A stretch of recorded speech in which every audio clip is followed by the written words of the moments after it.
সবার হাঁটু পর্যন্ত পানি এবং সবার পশু পাখি কেমন দাঁড়িয়ে আছে। আহারে কি মায়া লাগছে।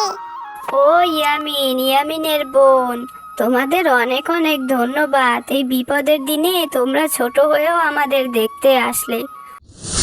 জিটি ইসলামিক কার্টুন, ইসলাম, আদব শিক্ষা ও নৈতিকতা সমৃদ্ধ।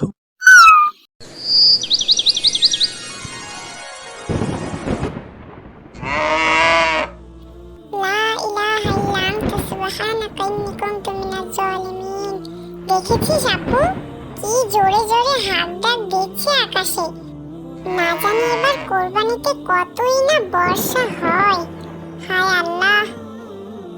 তুই ঠিক বলেছিস ইয়ামিন, এবার যে কি হবে।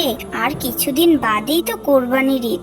এখনই যদি এত বর্ষা হয় তাহলে না জানি পশুদের কতই না কষ্ট হবে এবং মানুষ কিভাবে কোরবানি দিবে। আপু চল চল ঘরে যাই, এক্ষুনি ঝমঝম করে বৃষ্টি নামবে। তাড়াতাড়ি ঘরে চল, মা না হলে বকবে। তুই ঠিক বলেছিস ইয়ামিন, চল আমরা এখন ঘরে যাই।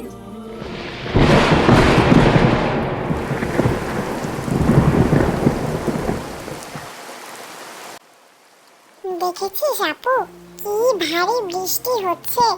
না জানি বন্যা হয়ে যায়। কে জানে এবার কোরবানি যে কি হবে। আর আমাদেরও তো গরু কেনা শেষ।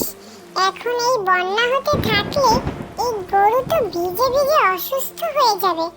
আমাদের তো রাখারও কোনো জায়গা নেই রে। তুই ঠিক বলেছিস ইয়ামিন, কি যে হবে।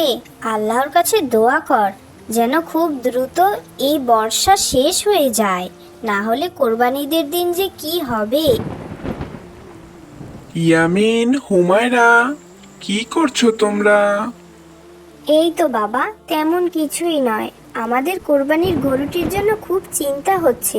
যেমন ভাবে বৃষ্টি শুরু হয়েছে, না জানি কোরবানির আগে গরু অসুস্থ না হয়ে পড়ে।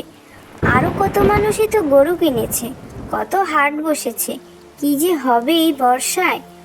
তুই ঠিক বলেছিস আপু, আমাদের জন্য শুধু চিন্তা নয়, অনেক মানুষের জন্যই চিন্তা হচ্ছে।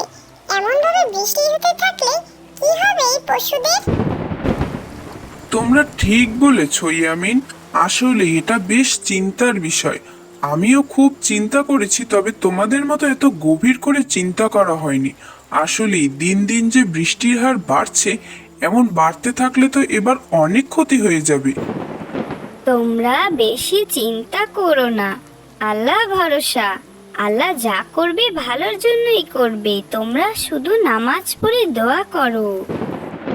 তুমি ঠিক বলেছো মা, কিন্তু আসলে আমাদের কিছু একটা করতে হবে যাতে এই কোরবানির পশুদের কোনো ক্ষতি না হয়। আর কিছুদিন বাদে ইনশাআল্লাহ বর্ষা ঠিক হয়ে যাবে। কিন্তু কোরবানির পশু পাখি যদি অসুস্থ হয়ে পড়ে তাহলে এদের কিভাবে আমরা ঠিক করব এই অল্প কিছু দিনের মধ্যে। তার চেয়ে এদের নিরাপদ একটা স্থানে রাখা উচিত। আর পানিতে সবকিছুই প্রায় অল্প অল্প করে ডুবে যাওয়া ধরেছে। দিন যত বাড়বে পানি ততই বাড়বে। এর জন্য একটা নিরাপদ স্থান এদের খুবই দরকার। তুই ঠিক বলেছিস ভাই আমার। নিশ্চয়ই আমরা ভেবেচিন্তে খুব ভালো একটি উপায় বের করব। ইনশাআল্লাহ, আল্লাহ নিশ্চয়ই আমাদের জন্য উত্তম কিছু রেখেছেন। তুমি ঠিক বলেছ ইয়ামিনের বাবা। আচ্ছা, এখন চলো আমরা সবাই দুপুরে খেতে বসি। খাবার হয়ে গিয়েছে। না মা, আমরা এখন কিছু খাবো না। বরঞ্চ আমরা কিছু শুকনো মুড়িও চিড়ে নিয়ে নৌকা নিয়ে আমি ও ইয়ামিন গিয়ে দেখি গ্রামের কি অবস্থা। অনেকেরই ঘরে খাবার নেই। আমরা যদি পারি এতটুকু তাদের জন্য করতে, তাহলে এ দিয়ে অন্তত তাদের পেট না ভরতে পারলেও খিদে তো কমবে, তাই না বলো? আমরা গিয়ে গ্রামটা একটু ঘুরে দেখে আসি মা। তোমরা খেয়ে নাও, আমরা এসে খেয়ে নেব। তুই ঠিক বলেছিস আপু, চল চল গিয়ে গ্রামের মানুষদেরও দেখা হলো আর কোরবানির পশুদেরও আমাদের একটু দেখা হলো। চল চল আপু, দেরি না করে এক্ষুনি চল নৌকাটা নিয়ে। ছোট হয়েও তোমরা বড়দের মতো কত চিন্তা করছো। আল্লাহ তোমাদের ভালো করুন। চল আপু, দেরি না করে আমরা এক্ষুনি বেরিয়ে পড়ি। বৃষ্টি অনেকটাই কমে গিয়েছে এবং আকাশও পরিষ্কার হয়ে গিয়েছে, তবে পানি মনে হয় কমেনি। চল আপু চল। কি অবস্থা দেখ আপু, সবার হাঁটু পর্যন্ত পানি এবং সবার পশু পাখি কেমন দাঁড়িয়ে আছে। আহারে কি মায়া লাগছে। ও ইয়ামিনের বোন, তোমাদের অনেক অনেক ধন্যবাদ। এই বিপদের দিনে তোমরা ছোট হয়েও আমাদের দেখতে আসলে। এই গ্রামের বড় বড় ব্যক্তিরা দালানে উঠে বসে আছে, আমাদের কেউ খোঁজ নেয়নি কেউ খোঁজ নেয়নি। আমাদের চিন্তা না হয় বাদই দিলাম, এই কোরবানির জন্য পশুগুলোর কি হবে একটু বলো দেখিনি। চিন্তা করেই তো দিশে পাচ্ছি নে, কি যে হবে। আল্লাহ তুমি রহম করো। চিন্তা করো না দাদিমা, আমরা নিশ্চয়ই যে কোনো ব্যবস্থা নিচ্ছি, তোমরা কোনো চিন্তা করো না। আচ্ছা আপু, ঘর বাড়ি না হয় ডুবে গেল, কিন্তু কলা পাতা দিয়ে যদি আমরা একটু সুন্দর করে ঘর করি এবং সেই ঘরে যদি আমরা সমস্ত পশুগুলো নিয়ে রাখি, তাহলে কেমন হয় বলতো? মানুষ না হয় ঠিকই ভেসে নৌকায় থাকতে পারলো, কিন্তু পশুগুলো তো আর থাকতে পারবে না। ওদের জন্য না হয় আমরা একটা আশ্রয়ের ব্যবস্থাই করলাম, এতে করে পশুগুলোও সুস্থ থাকলো এবং মানুষ কোরবানিও সুন্দরভাবে দিতে পারলো। কেমন হয় বিষয়টা বলতো? ইয়ামিন, তুই তো দারুণ এক আইডিয়া বের করেছিস। মাশাআল্লাহ মাশাআল্লাহ। চল দেরি না করে এক্ষুনি আমরা কলা পাতা নিয়ে একটি সুন্দর করে ঘর বানিয়ে ফেলি, তারপরে গ্রামের সব গরু ছাগল নিয়ে ওখানে রাখবো। দেখবি গ্রামের মানুষ সবাই এতে খুশি হবে। দেরি না করে এক্ষুনি চল।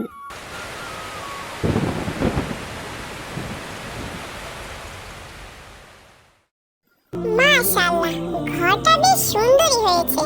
আমারই তো থাকতে মন চাইছে আপু, কি করি বলতো? মজা করিস না ইয়ামিন, খুব ভালো একটি আইডিয়া বের করেছিস তুই। এতে অনেক পশুদের প্রাণ বেঁচে যাবে। তাড়াতাড়ি দেরি না করে এক্ষুনি চল, গ্রামের মানুষদের সকল গরু ছাগল এনে আমরা এখানে জমা করি।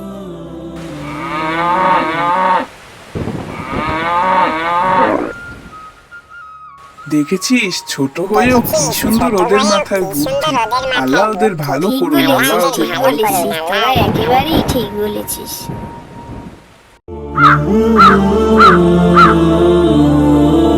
হেই ইয়ামিন, দেখো ওই যে ঝালমুড়ি চাচা ঝালমুড়ি বিক্রি করছে, চলো আমরা ঝালমুড়ি খাই। হ্যাঁ রুকাইয়া, তুমি ঠিকই বলেছো, চলো আমরা দুজনে মিলে আজকে ঝালমুড়ি খাই। আসসালামু আলাইকুম বাচ্চারা, কি খাবে তোমরা? তোমাদের কি ঝালমুড়ি দেবো? হ্যাঁ চাচা, আমাদেরকে 10 টাকার দুইটি ঝালমুড়ি দিন। আজকে বেশ মজা করে ঝালমুড়ি খাবো, কি বলো রুকাইয়া? হ্যাঁ হ্যাঁ, ঠিকই বলেছ। তোমাদেরকে আজ মজা করে ঝালমুড়ি আমি মাখিয়ে দেব। আজকে খেলে সারা জীবন মনে থাকবে। ভাইয়া আপু, আমাকে কিছু খেতে দিবে? আমি আজকে সারা দিন না খাওয়া, আমি খুবই ক্ষুধার্ত, আমার পেটে অনেক ক্ষুধা। আরে না না, তুমি যাও তো, এখন আমাদের খাবারের মধ্যে বাগড়া দিতে এসো না তো। তুমি কি আজকে সত্যি সারাদিন না খাওয়া? তোমার নাম কি বাবু? আমার নাম আবু সাইম। আমার বাবা একজন রিক্সা চালক। তিনি আজ দুদিন অসুস্থ থাকায় ঘরে কোনো খাবার নেই। আমি বাধ্য হয়ে আজকে রাস্তায় নেমেছি। যদি আপনারা আমাকে একটু সহযোগিতা করেন তাহলে আমার ভীষণ উপকার হবে। আমি সারা জীবন আপনাদের জন্য দোয়া করব। আহারে, বাচ্চাটার মনে কতই কষ্ট। আরে চাচা, আপনি কথা না বাড়িয়ে ঝালমুড়ি বানান তো। এইসব গরিব ফকিন্নি যে কোথা থেকে আসে, এদের কাজই হচ্ছে এইসব। ছি ছি রুকাইয়া, এভাবে বলতে নেই কাউকে। তুমি তো শুনলেই, তার বাবা একজন রিক্সা চালক। তিনি প্রতিদিন ইনকাম করে বাসায় খাবার জোগাতো। আজকে সে অসুস্থ থাকায় তার বাচ্চা আজকে রাস্তায় নেমেছে। আমাদের অবশ্যই ওকে সাহায্য করা উচিত। তুমি সাহায্য না করে ওকে এত বেশি কথা বলছো? সত্যি আমি অবাক হয়ে পড়েছি রুকাইয়া। মানুষকে ঠকিয়ে টাকা মেরে খাওয়ার ধান্দা এগুলো ইয়ামিন, তুমি কি তা বুঝতে পারছো না? রাসূল সাল্লাল্লাহু আলাইহি সাল্লাম বলেছেন, যে ব্যক্তি আল্লাহর জন্য কোনো মুসলিমের দুঃখ দূর করবে, আল্লাহ তাআলা স্বয়ং তার দুঃখ আখিরাত এবং দুনিয়া থেকে দূর করে দিবেন। শোনো রুকাইয়া, সহিহ বুখারী শরীফে বলা হয়েছে, যে ব্যক্তি অন্যের উপকারে লিপ্ত থাকবে, মহান আল্লাহ তাআলা তার উপকার করবে। আমি আমার ভুল বুঝতে পেরেছি ঝালমুড়ি চাচা এবং ইয়ামিন, আমি সত্যিই দুঃখিত, আমাকে ক্ষমা করে দাও ভাই। আর চাচা, আপনি আমাদেরকে আরো একটু ঝালমুড়ি বাড়িয়ে দিন, আমি আপনাকে আরো একটু টাকা বাড়িয়ে দিব। আরে না না, আজকে আমি তোমাদের একজনের কাছ থেকেও একটি ঝালমুড়ির টাকাও নেব না, কারণ আজকে আমি তোমাদের বিবেক বুদ্ধি দেখে সত্যি আনন্দিত এবং তোমাদের উৎসাহিত করতে আমি আজকে কোনো টাকাই নেব না। তোমরা এই অল্প বয়সেও যে মানুষকে সহযোগিতা করা শিখে গিয়েছো, এটাই অনেক। আল্লাহ তোমাদের উত্তম পুরস্কার দান করুক।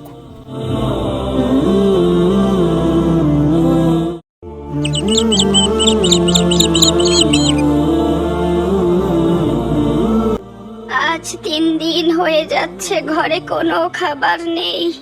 সেই কোন রাতে ঝড়ের মধ্যে আমার ছেলেটা গেল মরে। আজ আমি বৃদ্ধ বয়সে, কি কষ্ট আমার। ছেলেটা আজ বেঁচে থাকলে এমন মানুষের দরজায় দরজায় ঘুরতে হতো না। বৃদ্ধ বয়স দেখে কেউ কাজও দিতে চায় না আমায়। বাহিরে বের হয়ে দেখি যদি কেউ কোনো খাবার দিয়ে সাহায্য করে আমায়। আসসালামু আলাইকুম রাইসা, কেমন আছো তুমি? ওয়ালাইকুম আসসালাম হুমায়রা, আলহামদুলিল্লাহ আমি ভালো আছি, তুমি কেমন আছো? আমিও আলহামদুলিল্লাহ ভালো আছি রাইসা। এখানে দাঁড়িয়ে কি করছো তুমি? তুমি তো জানোই হুমায়রা, আমার বাবা একজন মস্ত বড় ধনী ব্যবসায়ী। এক কাপড় বেশি দিন পরা আমার বাবা পছন্দ করেন না, তাই একটু মার্কেটে যাচ্ছি। তা তুমি কোথায় যাচ্ছ হুমায়রা? এই তো বিকাল বেলা একটু ঘুরতে বের হয়েছি মাত্র, এছাড়া কিছুই নয়। আর আমার বাবা আমাকে কিছু টাকা দিয়েছে, যদি আমার খেতে কিছু মনে চায় তাহলে খেতে বলেছে। বাচ্চারা, আমাকে কিছু খেতে দেবে তোমরা? আমি 3 দিন না খেয়ে আছি, আমাকে একটু কিছু খেতে দাও, তোমাদের জন্য অনেক দোয়া করব। আরে না না, যাও যাও তো, এসব তোমাদের ধান্দা, আমি বুঝি না। বুঝেছো হুমায়রা, এখন এগুলা এদের ব্যবসা হয়ে গিয়েছে। হতে পারে সে সত্যিই খুবই ক্ষুধার্ত। তুমি এক্ষুনি আল্লাহর কাছে ক্ষমা চাও, কারণ তাদের ব্যবসা হোক যাই হোক না কেন, আমাদের তা দেখার বিষয় না। আল্লাহ বলেছেন, যদি কেউ বিপদে পড়ে তোমরা তাকে সাহায্য করো। তুমি সাহায্য না করতে পারলে করবে না, কিন্তু তাকে এভাবে বাজে গালমন্দ করতে পারো না, এটা খুবই খারাপ। এই সব টাকা নেওয়ার ধান্দা, তুমি কি বুঝছো না হুমায়রা? আর তোমার যদি দিতে মন চায় তুমিই দাও, আমি এগুলো দেব না বাবা, আমার টাকার দাম আছে। হ্যাঁ রাইসা, তুমি ঠিকই বলেছো, তোমার টাকার দাম আছে, কিন্তু আমার টাকার দাম নেই। তুমি রেস্টুরেন্টে গিয়ে হাজার হাজার টাকার বিল দিয়ে আসতে পারবে, শত শত টাকার টিপস দিয়ে আসতে পারবে, কিন্তু এই অসহায় মানুষটিকে তুমি 10-20টি টাকা দিয়ে সাহায্য করতে পারবে না। সত্যি তোমার টাকার দাম আছে। এই বৃদ্ধ বয়সী মানুষটি বিপদে না পড়লে হয়তো কখনোই কারো কাছে গিয়ে হাত পাততো না। মহান আল্লাহ তাআলা কখন কাকে কোন অবস্থায় দাঁড় করায় তা কেউই জানে না রাইসা।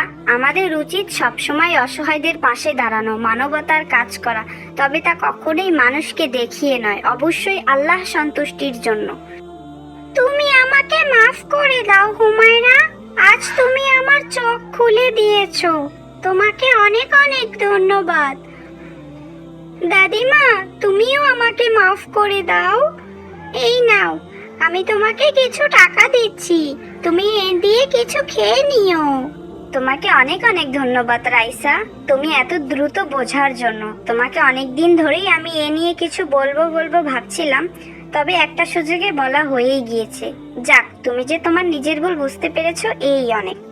আর দাদিমা, এই নাও, তোমাকে আমিও কিছু টাকা দিচ্ছি, তুমি এ দিয়ে কিছু খেয়ে নিও। আর আমাদের জন্য অবশ্যই দোয়া করবে। অবশ্যই দোয়া করব বাবা, অবশ্যই দোয়া করব। তোমাদের এই ঋণ আমি কখনোই শোধ করতে পারবো না। আল্লাহ তোমাদের ভালো করুন, আল্লাহ তোমাদের ভালো করুন।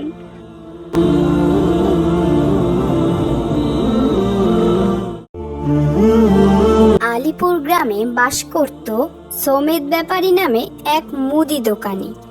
গ্রামে এক নামেই তাকে সবাই ধনী ব্যক্তি নামেই চিনে থাকে। অল্প মূল্যে পণ্য কিনে তা চড়া দামে বিক্রি করত সমেত ব্যাপারী। গ্রামে একটাই দোকান থাকার কারণে লোকজন তার কাছে যেতেই বাধ্য ছিল। কিছুই করার ছিল না গরিব মানুষদের, চড়া দামেই তার কাছ থেকে পণ্য কিনতে হতো। বাবা, আমাকে 1 কেজি চাল দিবে? হ, দিমু না কেন, টাকা দিলে অবশ্যই দিমু। 100 টাকা দাও, 1 কেজি চাল এখনই দিতাছি। কি বলো বাবা, 1 কেজি চালের দাম 100 টাকা? এত টাকা আমি কই থেকে দিমু? 1 কেজি চাল তো মাত্র 50 টাকা। আমি এই গ্রামে নতুন বাবা, আমি অনেক গরিব মানুষ। দাও না আমাকে 1 কেজি চাল 50 টাকায়। আরে না না, কি কও? তোমার মাথাটা তো ঠিক আছে নাকি? 1 কেজি চাইল আমি 50 টাকায় বিক্রি করলে আমার লাভ থাকবো নি? দূর হও তো এখান থেকে, আমার সামনে থেকে যাও তো।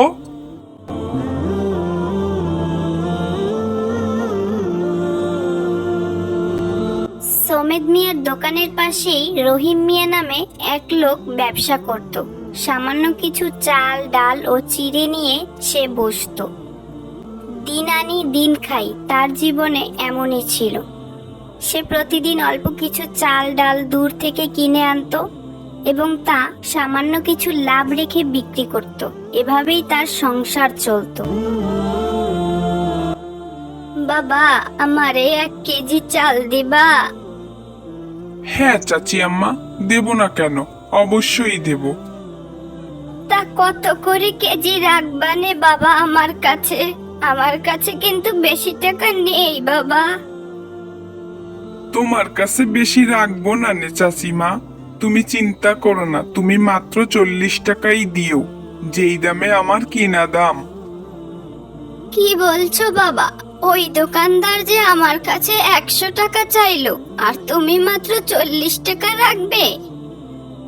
হ্যাঁ চাচিমা, তোমার কাছ থেকে আমি না হয় একটু লাভ কমই রাখলাম। সবসময় যে বেশি লাভ রাখতে হবে এমন কোনো কথা নেই। মাঝে মাঝে অল্প কিছু লাভের মধ্যে অনেক স্বস্তি শান্তি খুঁজে পাওয়া যায়। তুমি আমার জন্য শুধু একটু দোয়া করবে, তাহলেই আমার হবে। মহান আল্লাহ তাআলা ব্যবসাকে হালাল করেছেন, আমি কেন মানুষকে ঠকিয়ে এত টাকা বেশি নেব বলো তো? আসসালামু আলাইকুম। রাইসা, তোমরা এখানে কি করছো? ওয়ালাইকুম আসসালাম। কি করছি তুই দেখতে পাচ্ছিস না? আমি ওর সাথে কথা বলছি, তুই আমাদের মাঝে আসলি কেন? একটা ফকিন্নি কোথাকার। এভাবে বলতে নেই রাইসা, আমরা তো সবাই মানুষ, তাহলে কেন আমরা ভেদাভেদ করি বলো তো?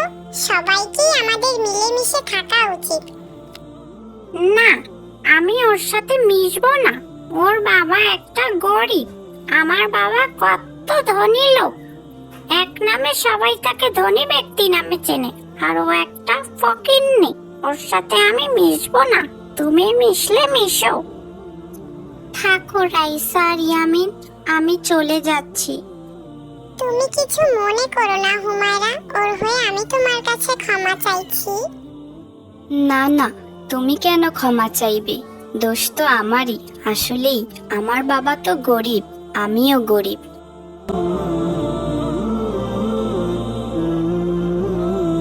মসজিদের ইমাম সাহেব এক বিকালে গ্রামের কিছু লোকদের নিয়ে কিছু হাদিস কুরআনের কথা বলছিলেন।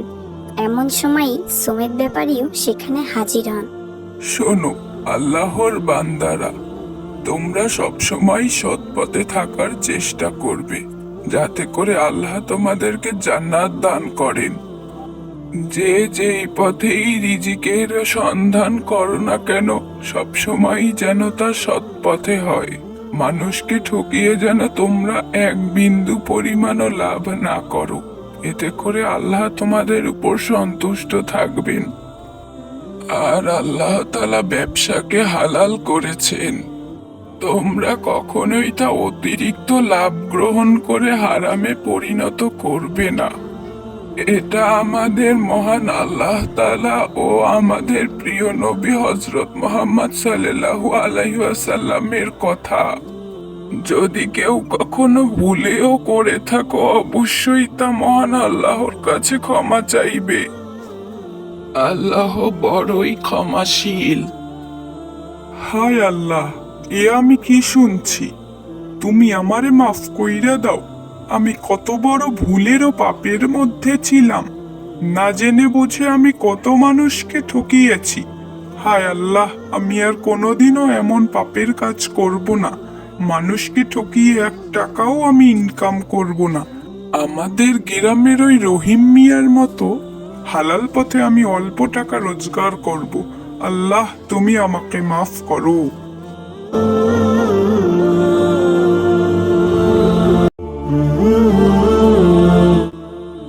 আচ্ছা মা, আর কত দূর বাড়ি যেতে?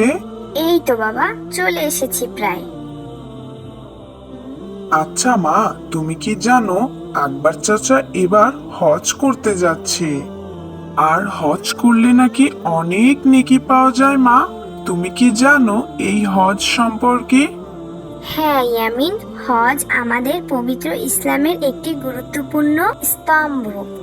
এটা শুধু একটি ভ্রমণ নয়, এটি আল্লাহর উপর আত্মবিশ্বাস, একতা এবং ত্যাগের প্রদর্শন।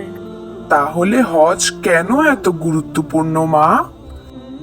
হজ পালন করতে গেলে একজন মুসলিম আল্লাহর ঘর তাওয়াফ করেন। হজের মাধ্যমে একজন মুসলিমের সকল পাপ আল্লাহ তাআলা চাইলে মাফ করে দিতে পারেন। সুবহানাল্লাহ, কত সুন্দর কথা। মা, তুমি কি জানো আমি যদি হজ করি আমার জীবন পুরোপুরি বদলে যেতে পারে।